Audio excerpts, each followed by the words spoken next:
ក់មកត្រជាដល់បេះដូងហូរស្របតាមដងស្ទឹងវែងឆ្ងាយទឹកថ្លាយំឆ្លងមើលឃើញមេឃានោមក្តីសង្ឃឹមនិងសេចក្តីសុខដុមដល់ក្រុមប្រាណ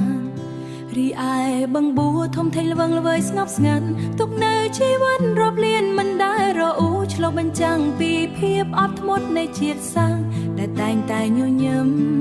ទូឆ្លងកាត់ព្យុះភ្លៀងប៉ុណ្ណាក្រឡេកមើលទៅទឹងដើរជុំវិញកាយឃើញបុប្ផារីស្គរស្កាយតាមវាលស្រែក្លិនក្រអូបទន់ភ្លន់អូ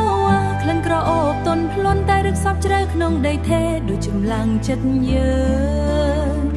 ដែលមិនចេះរុញរា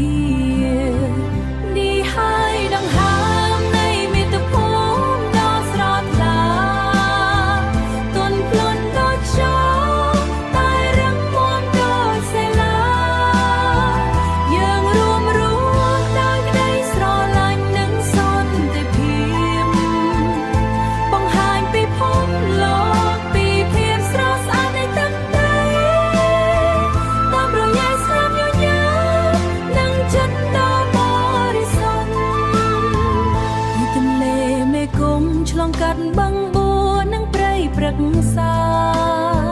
ក្លិនបោផាខ្មែរក្រអូបសាយភាទៅឆ្ងាយអំណាចនៃភាពទន់ភ្លន់និងឈ្នះរាល់ឧបសគ្គទាំងឡាយជាប់បេះដូងយើងគ្រប់គ្នាឲ្យคล้ายជាធ្លុងមួយនេះហើយដង្ហើមនៃមាតុភូមិដ៏ស្រស់ថ្លាទន់ភ្លន់ដូចខ្យល់តែរឹងមាំដូចសិលាយើងរួមរស់ដោយក្តីស្រឡាញ់និងសន្តិភាពបង្ហាញពីភពលោកពីភាពស្រស់ស្អាតនៃទឹកដី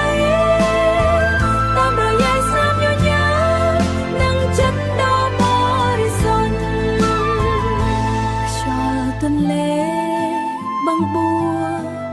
និងបុប្ផាដេកលក់ចុះណា